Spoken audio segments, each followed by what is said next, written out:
Kenapa kok TNI sampai turun tangan menurunkan baliho atau spanduk-spanduk itu? Ini yang menurut saya menjadi pertanyaan. Karena ini adalah tugasnya sebetulnya paling tinggi Satpol PP di bawah dari pemerintah provinsi, pemerintah daerah. Tidak perlu ada TNI.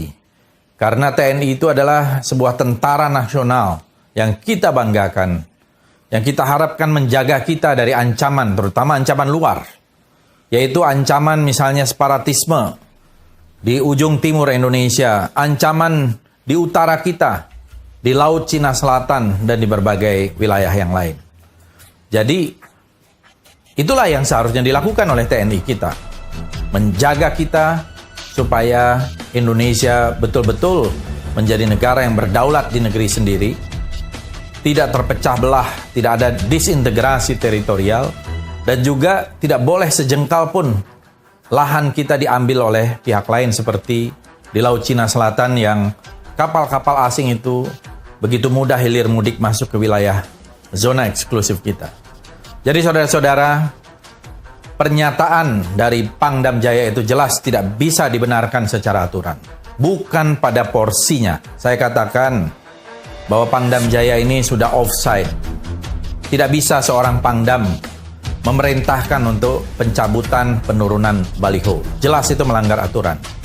Ya, itu terlalu jauh rentang kendalinya. Begitu juga ada iring-iringan dari mobil, apalagi ini diduga mobil dari sebuah unit pasukan khusus.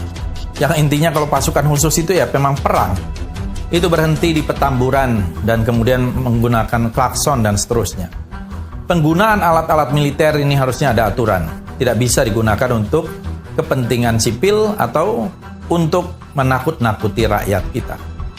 Saya kira rakyat kita, apalagi Habib Rizik dan para pengikutnya adalah ulama dan banyak umatnya. Tidak ada sedikit pun niat untuk melakukan tindakan-tindakan di luar konstitusi. Tidak ada imajinasi untuk melakukan pemberontakan apalagi. Jadi sangat lucu sekali, dari mana ini bacaan-bacaan ini? Menurut saya inilah yang menimbulkan kehebohan dan kegaduhan. Kenapa Habib Rizik dijadikan musuh? Semacam musuh. Dan ini menurut saya benar-benar di luar akal sehat. Saya menghimbau kepada pimpinan TNI kita, Panglima TNI, Panglima Kodam Jaya, hentikanlah upaya-upaya semacam ini yang menurut saya ini akan tentu mengganggu reputasi TNI sendiri.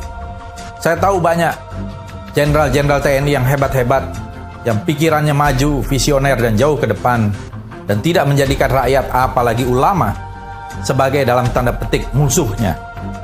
Dan kalau itu dilakukan, dan kalau itu terjadi, apalagi di luar kewenangan, seperti yang dilakukan oleh Pangdam Jaya, meminta pembubaran ormas, saya kira ini sudah betul-betul jauh dari kebablasan. Saya kira perlu ada evaluasi terhadap Panglima Kodam Jaya ini. Karena kalau dibiarkan, ini akan meruntuhkan demokrasi kita. Copot segera Pangdam Jaya. Terima kasih. Wassalamualaikum warahmatullahi wabarakatuh.